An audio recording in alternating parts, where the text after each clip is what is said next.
नमस्कार, मैं डॉक्टर सफलता हूँ। मैं एक सीनियर कैंसर स्पेशलिस्ट हूँ मैक्स हॉस्पिटल में।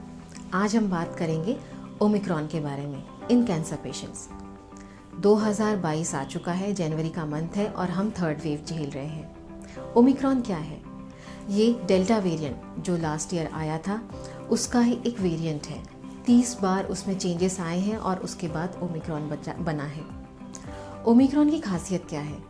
वो एक अपर रेस्पिरेटरी ट्रैक को इन्वॉल्व कर रहा है। अपर रेस्पिरेटरी ट्रैक मतलब होता है कि मुंह, नाक, कान उसको इफ़ेक्ट कर रहा है। इसलिए जो ज़्यादातर मरीज़ हैं उनको खांसी की शिकायत या फिर गले में खराश, फीवर आ रहा है, ज़ुकाम और सर दर्द की परेशानी और थोड़ा बॉडी वीकनेस लगती है। यही एक माइल्ड सिम्टम्स ज़्यादातर मरीज़ों के हैं। ऑलमोस्ट 40% मरीज़ तो एसिम्प्टोमेटिक है। ये लंग्स का इन्वॉल्वमेंट नहीं करता है, इसलिए सीरियस इन्फेक्शन रेयर है।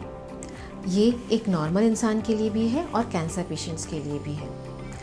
हम इस चीज़ से, और इसका एक खासियत और भी है कि इसका स्प्रेड बहुत जल्दी हो रहा है। इसका जो इन्फेक्टिविटी रेट है वो जो हमारा प्रीवियस 2 साल में हमने जो वायरस देखा उससे कहीं ज़्यादा है, तो इसलिए वो इतनी जल्दी फैलता जा रहा है। हम क्या कर सकते हैं? हमारी ड्यूटी क्या है? अपने आप को बचाना। कैसे? आप मास्क लगाएंगे, हैंड सैनिटाइजेशन करेंगे। हैंड सैनिटाइजेशन कैसे? आप कहीं बाहर से आते हैं, आप कुछ खाते पीते हैं, उससे पहले करेंगे। कहीं बाहर से आए तो आपने उसके बाद हाथ धो लिया। आपने अपने फेस को टच किया है या खांसी आई है आपको, उसके बाद आप हाथ धोएं। मास्क लगाएंगे और सोशल डिस्टेंसिंग मेंटेन करेंगे। अब आता है अगर आपका एक्सपोजर हो गया। एक्सपोजर का डेफिनेशन क्या है? जब आप किसी भी कोविड पॉजिटिव पेशेंट के आसपास हैं, 15 मिनट से ज़्यादा आपने इंटरैक्ट किया हुआ है और 6 फीट की दूरी से कम है, ऐसे में इसको हम एक्सपोजर मानते हैं। आप क्या करेंगे? आप अपने आप को आइसोलेट करेंगे। अगर आपका 5 डेज़ में कोई सिम्टम नहीं आया, आप नॉर्मल रूटीन रिज्यूम कर सकते हैं। पर आपको सिम्टम्स आ रहे हैं, ऑब्जर्व करेंगे। पैनिक होने की ज़रूरत नहीं है, क्योंकि आपको ओमिक्रॉन माइल्ड सिम्टम्स ज़्यादातर करा रहा है। आप अपना सैचुरेशन भी मेंटेन करके रखेंगे, पानी अच्छे से पिएंगे, हाइड्रेशन मेंटेन करके रखेंगे।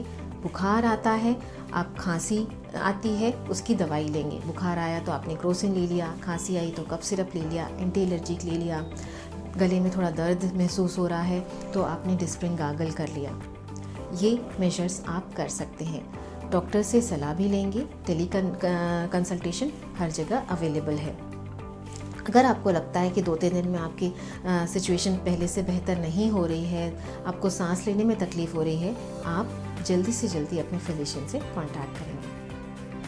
अब आती है बारी कि अगर आपको ट्रीटमेंट स्टार्ट हो रहा है कैंसर के लिए, अब कोविड पॉजिटिव हो गए हैं, अगर आपका ट्रीटमेंट स्टार्ट होने वाला है तो हम क्या करते हैं? यूजुअली हम थोड़ा डिले करते हैं जैसे आपका सर्जरी होनी है या आपको कीमोथेरेपी लगनी है, रेडिएशन होना है, हम 1 हफ्ते का डिले कर देते हैं। पर आप ऑलरेडी ट्रीटमेंट पे हैं और कोविड हो गया, सिम्टम्स नहीं है, हम 3-4 दिन का ब्रेक देते हैं और आपको लगता है कि नहीं, सिम्टम्स बिल्कुल नहीं आ रहे हैं, हम ट्रीटमेंट रिज्यूम कर रहे हैं। अगर आपको सिम्टम्स आते हैं, 7 डेज़ का ब्रेक देते हैं और अब जब आप एसिम्प्टोमेटिक हो जाते हैं, फीवर आपका 3 दिन से नहीं आया है, तब हम ट्रीटमेंट रिज्यूम करते हैं। अब आती है बारी वैक्सीनेशन की। अगर आपने वैक्सीनेशन नहीं लिया है, ज़रूर लें, और जो भी वैक्सीन अवेलेबल है वो आप लीजिए। कोई ऐसा डिफरेंस नहीं है, बहुत ऑलमोस्ट जितने भी वैक्सीन अवेलेबल हैं वो सिमिलर हैं। अगर आपने वैक्सीन ले लिया है और बूस्टर डोज़ की बारी आई है, बूस्टर डोज़ ज़रूर लें। अब इसमें वैक्सीन के भी टाइमिंग के लिए लोगों की क्वेरीज़ होती हैं। अगर आपका कुछ ऑपरेशन होने वाला है या कीमोथेरेपी चालू करने वाले हैं तो हम क्या करते हैं, आपने पहले वैक्सीन लिया, फिर 1 हफ्ते हम डिले कर देते हैं। अगर आपका ट्रीटमेंट ऑलरेडी चल रहा है और आपको वैक्सीन लेना है तो हम जो भी, जैसे कीमोथेरेपी है 3 वीक्स में लगना है कीमोथेरेपी, तो हम क्या करेंगे, हम जब नेक्स्ट साइकिल ड्यू होगा उसके 4-5 दिन पहले आपको वैक्सीन लेने के लिए एडवाइस करेंगे। वैक्सीन आपको बचाती है, 100% तो नहीं, पर जितना भी प्रोटेक्शन देती है आप उसका फ़ायदा ज़रूर उठाएंगे। ओमिक्रॉन से डरेंगे नहीं, बट सावधानी ज़रूर बरतेंगे।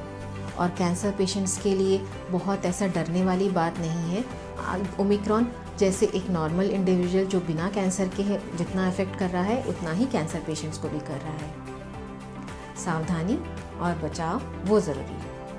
उम्मीद है इस वीडियो के माध्यम से आपको अपने कुछ सवालों का जवाब मिल गया होगा। अगर आपके फर्दर कुछ क्वेरीज़ हैं, आप हमें ईमेल कर सकते हैं, हमें व्हाट्सअप कर सकते हैं। इसके थ्रू आप हमें कांटेक्ट कर सकते हैं।